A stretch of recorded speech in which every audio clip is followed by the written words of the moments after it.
Today I will show you how to set up a tunnel tent. The basic concept works for pretty much every model, no matter if it's a huge family tent or a one-person tent. You always start with a ground sheet that is already spread out here. It protects the tent floor against mechanical damage. The next step is to put the poles together. An inner rubber cord keeps the segments in place. Always pay attention that the segments sit tight and that there is no gap caused by sand or dirt sticking in between.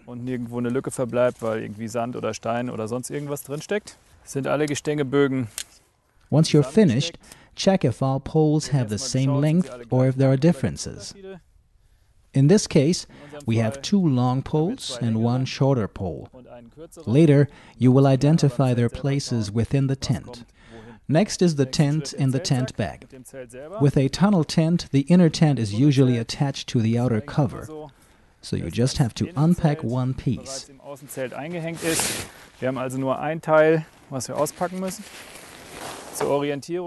Look for the vents to help you find the shorter sides.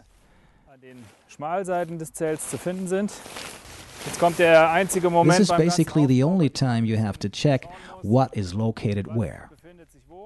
With the Grönland model, one end is a little smaller and lower, and the other a little higher and wider.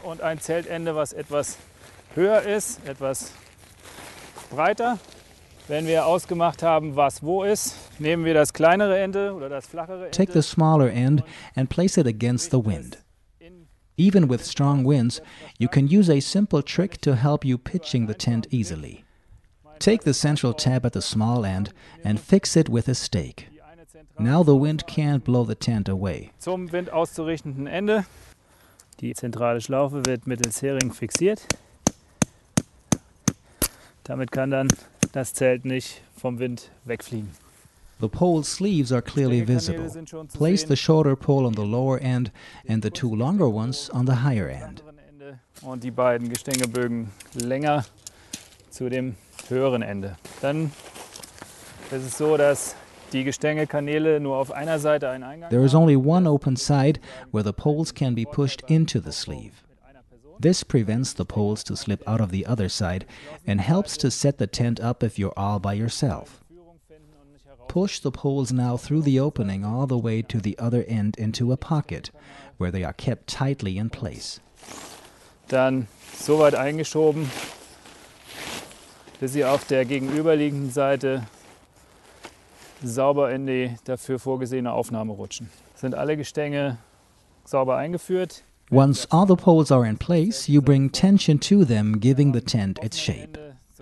There is a cup at the open end of the pole sleeve. Push the pole into this cup to prevent it from slipping out. Am wieder herausrutschen gehindert. Ist das soweit passiert? Nehmen wir wieder 1, 2 Heringe zur Hand. Then take a couple of stakes, grab the tent on the opposite side of the wind, and pull it, allowing air into the tent body. Ziehen es auseinander und schlagen Luft in den Zeltkörper, um im nächsten Schritt die Seite zu fixieren. Fix the tent with stakes. We just used 3 stakes total, and the tent already stands. Schon sauber da. Jetzt können wir noch schauen, dass wir die Unterlegplane ausrichten, sodass sie nicht. Push the ground sheet underneath the tent. This prevents rain to be collected on the sheet and then causing water puddles underneath the tent floor. Gelangen können über die Plane. Dann kann man an den Rest. Now we put additional stakes to the remaining tension points. Noch übrige Abspannpunkte mit weiteren Heringen. Wie viele Abspannpunkte man. How many stakes are necessary depends on the weather situation. The stronger the wind, the more stakes, and probably even the guy lines that are placed at various points to help secure the tent additionally.